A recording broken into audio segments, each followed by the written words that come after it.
everybody, it's Ryan. Welcome back to How Farms Work. We are hauling in corn fodder bales today, which is going to be used as bedding for the cattle. So this morning, Hannah and I took my new trailer down to Travis's place to test it out on the field entrance. So it's been a big debate on whether or not we could get in with this trailer down there. So we finally took it down and put it to the test. We could get in, but we could not get out without scraping the back end of the trailer.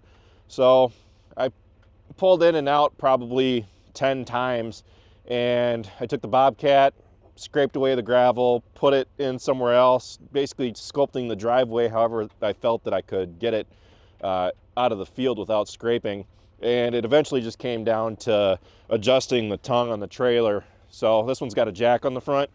All I did was loosen the nut on the front and drop the jack all the way down as far as I could, and it's been riding all right.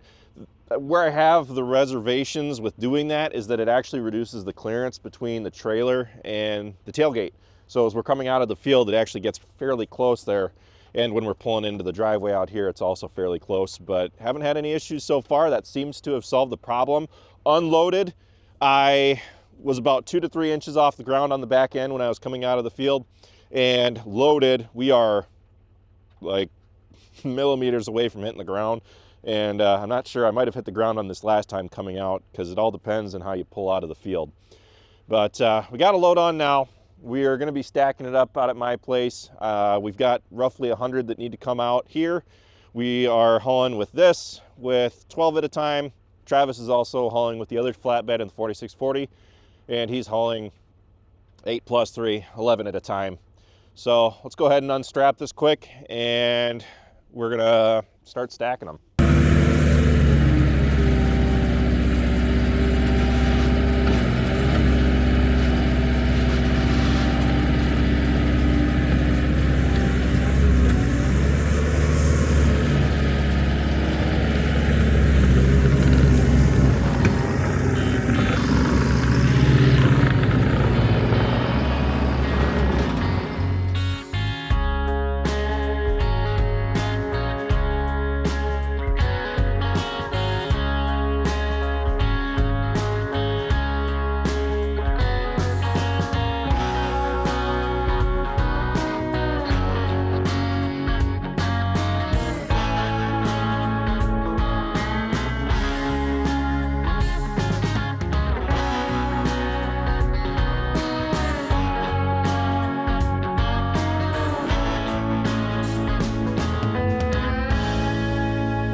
While we're hauling these bales in, Dad and Dale are using the 76, the bale carrier, and the Deere steer to haul in Dad's fodder up to the buildings here.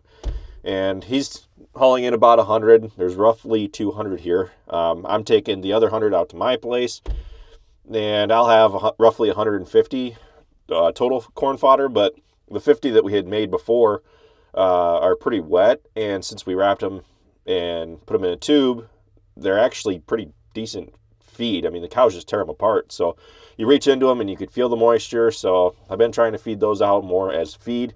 And then after I feed them out, I move the bale ring so that they can lay on the fodder that they don't eat or that they pull out.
That's what I like to call a tomorrow problem that I handled today. It's always easy to choose which bales to feed out first because the bales choose themselves. Got to be careful whenever you're handling these fodder bales. I'm having a hard time getting the forks to go into them. With the coon baler, they were made so tight, and with the knives, the bales are just so compact. How I'd solve that is I'd actually go down a smaller pair of tines. Would work a lot better. Like we're using on the Bobcat would pretty easily handle stabbing these bales. The ones that I have on the JCB are heavier because the JCB is heavier, and I do things with the forks that I really shouldn't. But having them thicker, being stronger on this machine, I like to have, especially just in case I get in a pickle and I have to push myself out in some of the bad weather months.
We got all 100 plus bales hauled in now, and they're calling for a chance of snow tonight, which by chance I mean like they're saying we're gonna get up to 3 inches. So we got all the bales moved out here. I looked at it and you went, you know what? I have the bales out here, they're dry. I might as well try wrapping some of them. And all of the bales of fodder that we had wrapped before, whenever you open up pull a new bale out and reach into that tube, you can feel the moisture in there, which it makes great feed. I mean, the cows love tearing it apart, and they've been using it for bedding thus far, but how good bedding is that gonna be come springtime when the cows really need it the most? So I've got 2 used rolls of wrap currently on the wrapper, as you can see, which I guesstimate is probably gonna be enough for roughly 30 bales, which I think should do a good line here along the fence. I had 1 bale left here from last year. I pulled that out and decided to just make a new line of fodder right up against the fence. So if we have any fodder left over, it'll be wrapped because this will be the stuff that I use very, very last. And from what I saw this summer, it'll keep all summer long and then some. So more, peace of mind and knowing that I'm always gonna have dry bedding there for the cows. Even when the weather gets really, really nasty. So I've got the tube started. I've got 3 bales currently wrapped. Like I said, should be roughly at 30, I would think, enough for 1 row. And it's 5 o'clock, even though it doesn't feel like it. It feels like midnight. But looking up at the moon, I would say that I can see snow flying around up there currently, but nothing's hitting the ground yet. So they said it could start any time, and they're calling for 3 inches, so hopefully that doesn't happen because I have a lot of things that need to get done before I retire for the winter anyway. So let's go ahead and get to wrapping.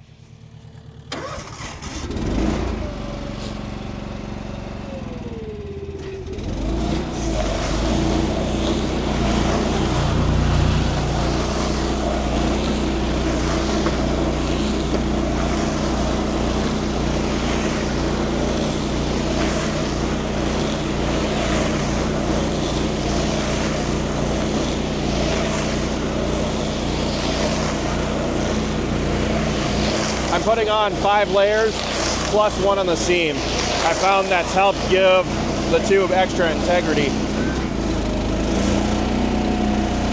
Let's get this bread, huh?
And there we have our extra row of 29 corn fodder bales.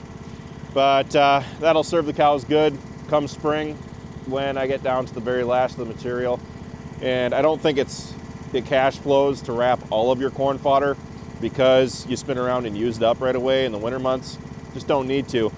But the last stuff, you know, it's always good to wrap some because when the weather gets bad, if you're leaving your stuff sit outside, it is definitely worthwhile having the wrap on there to keep the bedding dry. But we're going to be switching to a once a week posting schedule more than likely. I haven't decided on a day. It's either going to be Wednesday or Sunday, probably Sunday. But we'll see how things pan out after things mellow out a little bit. I have a mulching job to do here, hopefully this coming week. And after that, who knows what we'll be doing around the farm. We still need to do some tillage, but with the snow coming, we'll see if we get some of that done yet this fall. But I'm kind of skeptical right now. If it warms up, we will, and if it doesn't, if that snow stays, we're kind of screwed. But anyway, that's pretty much it for this video, guys. Thanks for watching. Be sure to check out all of our other videos. Be sure to like, comment, and subscribe. And be sure to follow us on Facebook, Instagram, TikTok, and Snapchat. All How Farms Work. And with that, I'll see you next time.